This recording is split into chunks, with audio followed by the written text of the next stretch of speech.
जाता हूं, मुझे ये बताइए कि ये आपको लगता है कि ये जो बयान दिया जा रहा है ये भड़काऊ है? क्योंकि तौकीर रजा बार बार इस बात को कह रहे हैं कि अब मस्जिद नहीं जाने देंगे, अब हमारे सब्र की पैमाइश हुई तो अब हम नहीं छोड़ेंगे।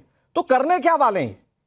और क्या जो शांत बैठे हुए मुस्लिम है ये उनको भड़काने जैसा नहीं है? नहीं नहीं नहीं नहीं नहीं नहीं, ये क्या करने वाले हैं? इससे ज्यादा आप बीजेपी से पूछिए कि वो क्या करना चाहती है, वो देश में क्या करवाना चाहती है, वो चुनाव 2024 का चुनाव जीतने के लिए क्या करवाना चाहती है, उनसे पूछिए। क्योंकि अच्छा मुमताज भाई, मुझे एक चीज का और जवाब दे दीजिए। आप बीजेपी का जिक्र कर रहे हैं, आपने एक बात और कही मुमताज भाई कि जब अति हो जाती है तो इस तरह का सब्र का बांध टूटता है। आज देश में ऐसा क्या हो रहा है जो सब्र का बांध टूट जाएगा?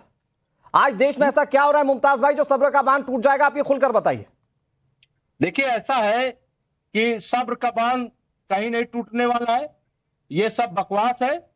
और जहां तक बीजेपी चाहती है, तो बीजेपी तो चाहती है कि ऐसा ही माहौल बने, ऐसा ही जो है कुछ झगड़ा, लड़ाई, जंग और दंगा फसाद कुछ हो जाए। क्योंकि सतपाल मलिक ने कहा था कि बीजेपी चुनाव जीतने के लिए कुछ भी करवा सकती है।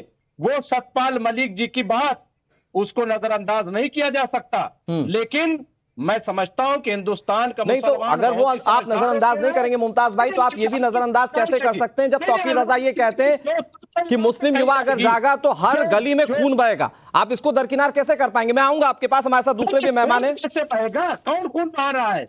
अरे सर, जिन तौकीर रजा की बात को आप डिफेंड कर रहे हैं ये वो बात कह रहे हैं, उन्होंने ये बात कही है। ठीक है मुमताज भाई, ठीक है मुमताज भाई, मैं आ रहा हूं आपके पास, फिर से आऊंगा, फिर बातें होंगी आपसे। हमारे साथ एहसान अब्बासी जी भी हैं। एहसान जी, ये देश में क्या माहौल है आज जो सब्र के टूटने की बात कही जा रही है बार बार? अच्छा, हालांकि ऐसा नहीं है, इससे पहले भी कई साल पहले से ये सब्र का बांध टूट रहा था। ये 2024 आते आते फिर ये सब्र का बांध एक बार फिर से उफान मारने लगा है, जब सब्र का बांध टूटने की बात कही जाने लगी। हाँ, बहुत बहुत धन्यवाद। आपके चैनल के माध्यम से मैं बड़ी शालीनता से सुना मैंने, और मैं भी चाहता हूँ कि मुझे सुन ले आराम से।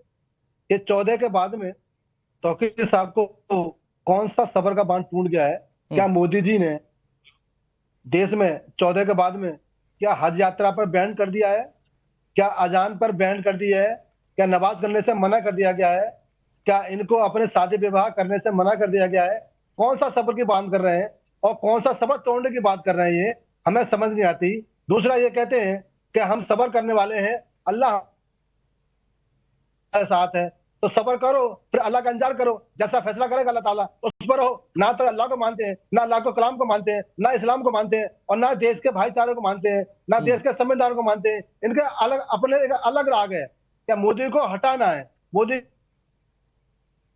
विरोध करना है, और समाज के जो युवा है, जो जवान है, जो हमारी बहन बेटियां हैं, उनको बरगलाना है। क्या मुसलमान खतरे में है, उसका रहना खतरे में है? अब मोदी सरकार हमें तबाह कर रही है, बर्बाद कर रही है, चाहे ओबीसी हो और चाहे तौकीर रजा साहब हो। इनके बयान 14 के बाद आ रहे हैं। लेकिन एहसान जी, आप ये कह रहे हैं कि 2014 के बाद ये सब कुछ हो रहा है। मुमताज भाई जो हमारे साथ इस पैनल में बैठे हुए हैं वो खुलकर कह रहे हैं कि बीजेपी इसके लिए दोषी है।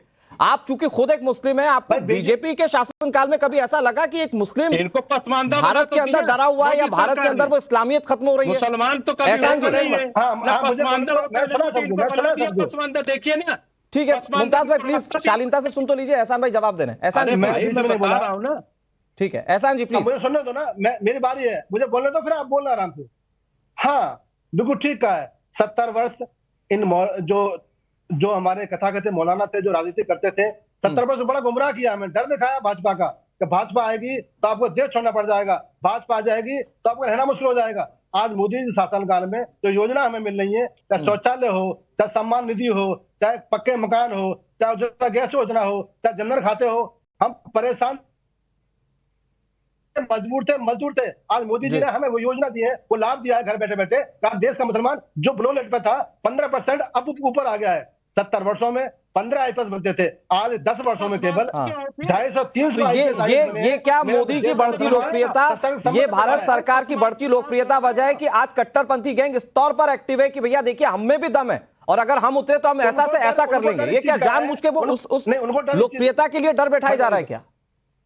नहीं, डर उस चीज का है कि इनकी जो शटर डाउन हो गया है, जो दुकानदारी बंद हो रही है इनकी, जो बर्गर आने की भहकाने की, ठीक है। मोदी जी ने ऐसा काम किया है देश के लिए, दुनिया में एक ऐसा राष्ट्र बना दिया है जी, तो अब सब नमन करते हैं। सब ठीक है, शर्म करते एहसान हैं। अब्बासी जी मैं आ और रहा हूं आपके पार्टी में पास, 8 दानिश साल कुरैशी भी हमारे साथ जुड़े हुए हैं आने वाले और समय में महाराज चक्रपाणी जी भी हैं। मैं दानिश जी आपके पास आता हूं, क्योंकि एहसान कुरैशी चूंकि वो खुद भी एक मुस्लिम है, वो किस तरह से भारत सरकार को लेकर सोचते हैं वो आपने सुन लिया, लेकिन दूसरी तरफ असदुद्दीन ओवैसी जब मंच पर होते हैं और पॉलिटिकली कोई बात कहते हैं तो वो कहते हैं कि भारत हिंदू राष्ट्र बन रहा है। तो ये तो डर बैठाने जैसा, और मुझे नहीं लगता कि तौकीर रजा और असदुद्दीन ओवैसी की बातों में कोई खास अंतर है। तौकीर रजा भी भड़काऊ बयान ही दे रहे हैं और कुछ इस तरह की बातें असदुद्दीन ओवैसी भी करते हैं। दानिश कुरैशी, मेरी आवाज आ रही है? जी दानिश भाई आ रही है, प्लीज हेलो। कंटिन्यू। जी जी जी, क्वेश्चन रिपीट करिए तो। दानिश कुरैशी, जो आज तौकीर रजा कह रहे हैं असदुद्दीन ओवैसी के शब्द इससे ज्यादा अलग नहीं है। वो भी मस्जिद का डर दिखाते हैं, वो भी कहते हैं कि देश हिंदू राष्ट्र के रास्ते पर चल पड़ा है। देखिए, शायद कल भी हम बात कर रहे थे और आज मैं फिर एक बात दोहरा दूं। सबसे पहले तो आपको ये परिस्थितियों का निर्माण क्यों हुआ है इसकी तय में जाना पड़ेगा। मैंने आपको पहले भी कहा और फिर रिपीट कर रहा हूं और बहुत जिम्मेदारी के साथ कह रहा हूं कि देश में संविधान लागू हुआ उस वक्त हमने अपने आप को, मतलब देश के तमाम नागरिकों ने संविधान को अडॉप्ट किया और हमने ये लागू किया। और सुनिए दूसरे नंबर की बात कि जब आजादी से पहले देश में जंगल राज था, जब संविधान लागू नहीं था, जब जंगल राज था, जब खून का बदला खून था कि आपने मेरे भाई को मारा है तो मैं आपके भाई को मारूंगा, ये कुछ सब कुछ खत्म हुआ और हमने हमारे जो कुछ भी राइट्स थे, राइट टू रिवेंज जो थे, वो संविधान के साथ सरेंडर कर दिए। इसके सामने आम नागरिक को जो सुरक्षा मिली वो सरकार की तरफ से सुरक्षा मिली कि सरकार सबकी सुरक्षा सुनिश्चित करेगी। अब ये तो हो गया संवैधानिक जिम्मेदारी की बात। अब मैं आपको बताऊं, पिछले 1 साल में योगी जी के कितनी बार स्टेटमेंट आ गए जब मामला कोर्ट के अधीन है, उसके बावजूद भी ये कहते हैं कि भाई अगर ज्ञान वापी के मामले में कुछ करें, अगर वो करेंगे तो परिणाम अच्छे नहीं आएंगे, या सॉरी परिणाम अच्छे नहीं आएंगे, या तो वो तो दंगाइयों के लिए कहते हैं ना सर। और योगी आदित्यनाथ ये थोड़ी कहते हैं कि हम कोर्ट से बाहर सेटल कर लेंगे, वो तो कहते हैं कि लड़ाई कोर्ट में ही लड़ेंगे। नहीं, सुनिए मैं आपको बताऊं, उन्होंने ये कहा कि 2 अगस्त 2023 को उन्होंने कहा कि भाई ये जो पूरा मामला है इसको समझ लेने की जरूरत है वरना हिंदू भड़क जाएंगे। तो ये तमाम चीजें आप मुझे बताइए कि कहां, आप मुझे ये बताइए कि कहां स्टेट की रिस्पॉन्सिबिलिटी होनी चाहिए, उसके बजाय स्टेट उसमें आ रहा है, क्या बोलते हैं, पार्टी बन के आ रहा है। तो जब ये पार्टी बन के आएंगे तो उलमाए दीन की तो जिम्मेदारी है नहीं, कि वो इस पे बात करेंगे। दानिश भाई इन चीजों में कहीं पर भी संविधान वितर्क के तौर पर बात कहीं नहीं की गई। आप चूंकि आप खुद एक बैरिस्टर की पार्टी से ताल्लुकात रखते हैं, आप तो समझते होंगे ना कि संविधान क्या है, और संविधान में सबको अपनी बात कहने का अधिकार है, लेकिन वहां पर किसी दूसरे के राइट्स पर किसी तरह की कोई चीज आघात के तौर पर ना हो, इस बात का ध्यान रखना होगा। मैं यही कह रहा हूं कि प्रदेश के एक मुख्यमंत्री जिनके राज्य में दोनों, सुनिए, जिनके राज्य में मुसलमान भी हैं, जिनके राज्य में हिंदू भी हैं, और एक धार्मिक मामला अदालत के अधीन लंबित है, उसके बावजूद भी इस तरीके के उनके स्टेटमेंट, अगर कहीं ना आप जिस तरह से पोर्ट्रे कर रहे हैं दानिश भाई, आप जिस तरह से पोर्ट्रे कर रहे हैं वो आप ये पोर्ट्रे करने की कोशिश कर रहे हैं कि देखिए साहब मुख्यमंत्री क्या कर रहे हैं, जबकि मुख्यमंत्री के पास पावर है कि वो कुछ भी कर सकते हैं, लेकिन वो न्याय संगत और तर्क संगत कानूनी लड़ाई की बात ही करते हैं। नहीं, कुछ भी कैसे कर देंगे अनुराग जी, क्या बात कर रहे हैं आप? संविधान सम्मत काम करेंगे। नहीं, आप तो यही बताने की कोशिश कर रहे हैं ना कि मुख्यमंत्री के पास देखिए इतनी पावर है, बीजेपी ने ऐसा कर दिया, बीजेपी ने वैसा कर दिया, तो फिर कानूनी लड़ाई तो खत्म ही कर देती बीजेपी।